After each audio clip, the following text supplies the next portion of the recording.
Sa pangkalahatan, ang trail camera ay inilalagay upang makatulong sa mga mangangaso at manlalakbay upang mamonitor ang paggalaw ng mga hayop sa kagubatan, at sa karamihan ng oras ay nagagampanan naman nila ang kanilang tungkulin ng maayos. Ngunit ang trail camera ay ang mga aparato sa pagre-record, at tulad ng camera sa iyong cellphone ay maaari rin itong mag-record ng ilang kakaibang eksena. Dahil sa mga bagay na maaring maging hindi ka panipaniwala, ay siguradong mabibigla ka sa dami ng mga kakaibang eksena. Kaya sa videong ito ay titingnan natin ang mga nakakaaliw at lubos na nakakatakot na footage ng trail camera na naging kilala sa internet. Halika't samahan niyo akong suriin ang mga kuha ng trail camera na hindi inaasahan ng karamihan. Number 10. Bigfoot Sighting. Kung ikaw ay tagahanga ng mga kwentong bayan at kahit sa mga teoryang konspirasyon, may malaking tsansa na narinig mo na ang tungkol sa Bigfoot. Ito ay bihirang nilalang na kilala sa alamat na naglalakad sa kagubatan. Laging umiiwas sa anuang uri ng kamera at halos laging naghahanap ng susunod na biktima. Ngayon, bagaman maraming tao ang naniniwala na hindi totoo ang Bigfoot, may ilang footage na nagpapakita na maaaring buhay at malakas pa rin ang nilalang na ito.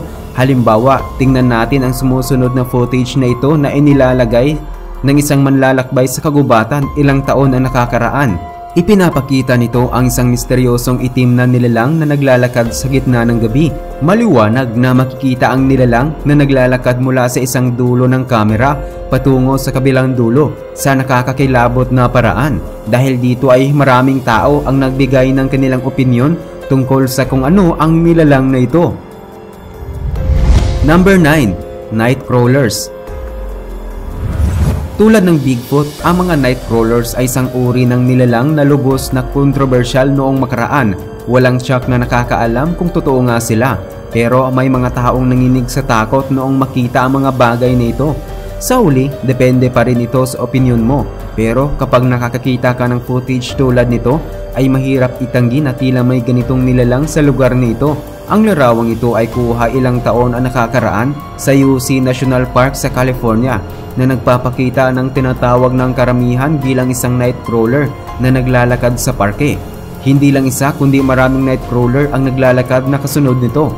Mahirap rin sabihin na isa silang tao sa kung papaano sila kumilos. Number 8. Bear Attack. Kung ikaw ay nasa kailaliman ng kagubatan, ay walang alinlangan na isa sa mga pangunahing bagay na kailangan mong bantayan ay ang mga hayop na maaring humabol sa iyo, kagaya na lamang sa lalaking ito. Ilang taon na ang nakakaraan, siya ay nagmumotor habang may dalang GoPro ang nagbahagi ng kanyang nakakatakot na karanasan nang pumasok siya sa kagubatan at makasalubong ang isang malaking brown bear. Ang footage ay na-record sa kanyang GoPro na nagpapakita ng isang lalaking ito ay tumatakbo upang takasan ang napakabangis na oso. Sa footage ay maliwanag na makikita na siguradong wala nang ligtas ang lalaking ito kapag nahuli siya ng oso. Ngunit swerte siya patuloy pa rin sa pagmamaneho sa kabila ng panganib at umabot pa sa punto na kailangan niyang bumaba dahil sa nakabarang kahoy sa daan. Swerte siya at hindi siya nahanap ng mabangis na oso. Number 7. Clown Sighting. Ngayon ay suriin naman natin ang nakakatakot na payasong ito. May mga taong takot sa mga payaso, marahil dahil sa mga pelikula kung saan ang mga clown tulad ng Joker at Pennywise ay nagiging sanhi upang magkaroon ng takot ang iba sa kanila, o marahil dahil sa kakaiba nilang hitsura. Pero paano kung mangyayari ito sa totoong buhay? Sa eksena na ito na ini-upload sa TikTok noong 2021, makikita natin ang isang lalaki na nakadamit ng clown na gumagawa ng kakaibang bagay. Dahil dito ay umulan ng katanungan sa kung ano ba talaga ang dala ng lalaking ito at bakit siya huminto sa partikular na lugar. Alam ba niya na kinukunan siya ng kamera at ano ang plano niya sa mga oras na iyon? Habang mas pinapanood mo ng matagal ay baka sasabihin mong scripted o peke ang video. Pero sa kabila nito ay mas nakakakilabot itong tingnan mula sa malayo. Number 6. Elk with tire. Ang mga hayop tulad ng oso at elk ay kilala sa kanilang malaki at magagandang sungay. Ngunit tulad ng maaring malaman natin, ang pagmamantini ng mga sungay ay hindi madaling gawin. Kagaya na lamang ng elk na ito noong Oktubre ng 2021, ang isang trail camera na itinayo sa isa sa mga kagubatan sa Colorado ang nakakuha ng larawan ng 4 na taong gulang na elk na may timbang na 600 pounds na naglalakad sa kagubatan na may gulong sa leeg nito.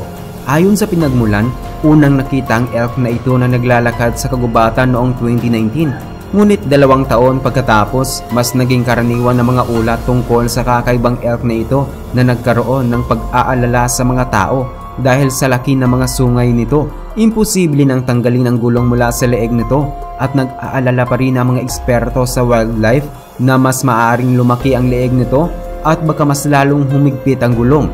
Ngunit may magandang pangyayari naman sa dulo ng kwento. Noong huling bahagi ng buwan, hinuli ng mga eksperto sa wildlife ang elk, pinainom ito ng pampatulog at binawasan ang haba ng mga sungay nito sapat na upang mapalaya ito mula sa pagkaipit ng gulong. Number 5. Bear Attack Chicken. Kung malapit ka sa kagubatan ay siguradong hindi ka rin kontento sa kung anong uri ng seguridad ang gagawin mo sa iyong tahanan. Kagaya na lamang sa magsasakang ito, naglalagay siya ng isang trail camera sa paligid ng kanyang bakuran dahil nakaharap ito sa kagubatan at dito rin namumugad ang kanyang mga manok. Sa isang mapanagot na araw, tiningnan niya ang camera at natuklasan na may isang oso pala ang pumasok sa kanyang bakuran.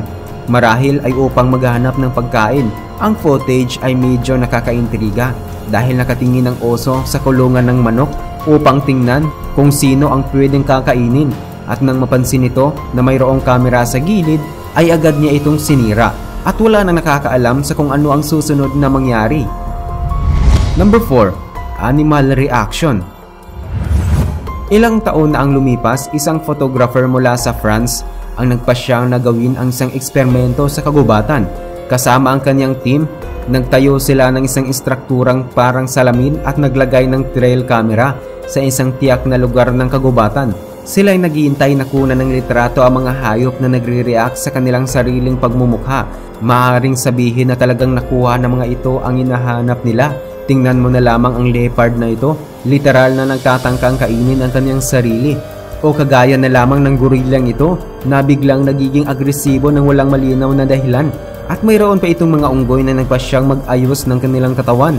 Ang layunin ng eksperimento ay makuha ang mga reaksyon ng mga hayop at maunawaan kung paano nila nakikita ang kanilang sarili. Number 3. Eagle Prize. Ang mga agila ay isa sa pinakamagandang nilalang sa mundo.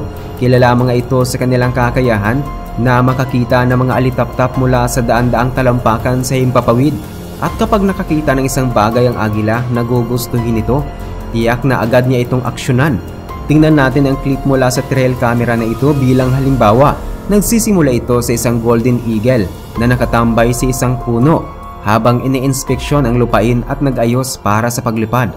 Ngunit noong tumayo na ang agila, ay alam mo ba kung ano ang hawak nito sa kanyang mga talons? Isang buong fox. Sino ang mag-aakala na kayang dalhin ng agila ang buong katawan ng fox patungo sa kanyang pugad? At ang nakakabaliw pa ay hindi man lang ng bukhang mabigat ang fox para sa kanya. Number 2. Ghost Sighting. Maniniwala ka ba sa mga multo? Alam ko, maraming tao ang maaaring magsabing hindi sila totoo.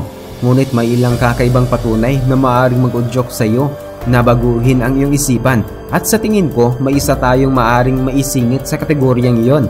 Noong makaraang taon, nag-post ang isang lalaki ng video sa YouTube na ipinapakita ang kanyang paniniwala na may multo sa kanyang bukid. Ayon sa lalaki na nag-post nito, may malaking lupa siya at mahilig siya sa pangangaso. Kaya't naglagay siya ng trail camera sa lupa para ma-record ang mga uri ng hayop na gumagalaw doon.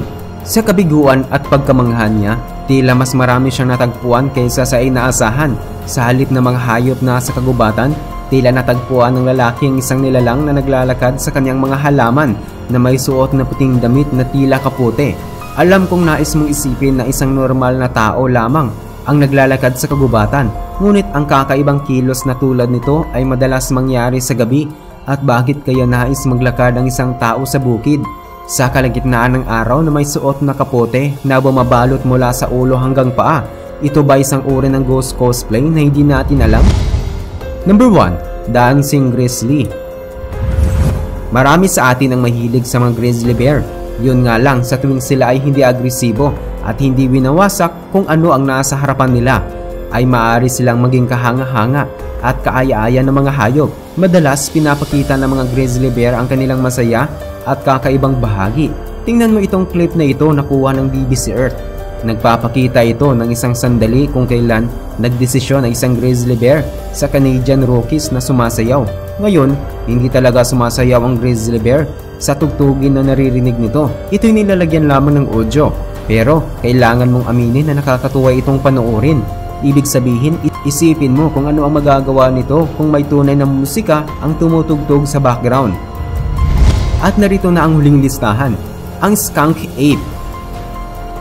Kung iniisip mo na si Bigfoot ang pinakamalaking misteryosong nilalang, hayaan mo kong ipakilala sa iyo ang hindi ganong malayong kamag-anak nito, ang skunk ape. Para sa mga hindi nakakakilala, ang skunk ape ay pangalan ng isang nilalang na unang nakita sa isang trail camera noong taong 2000. Pinaniniwala ang nahuli ang nilalang na ito sa Florida Everglades at tila nawala sa aksyon mula nang ma-record ang unang footage. Ito'y tunay na isa sa mga only in Florida na sandali. Si Dave, ang lalaking kumuha ng legendaryong footage, ay halos isinumpa ang kanyang buong buhay sa paghahanap ng misteryosong nilalang. Ngunit hanggang ngayon, hindi siya ganong nasurtian sa aspetong iyon. Kahit na hindi niya ito nakikita mula sa unang palabas ang footage, tila naniniwala siya na may hindi kukulang sa 7 hanggang 10 skunk ape ang naninirahan sa Everglades. Hindi ko talaga alam kung ano ang dapat nating isipin tungkol dito. Ngunit sana'y magkaroon tayo ng mga sagot sa lalong mas madaling panahon.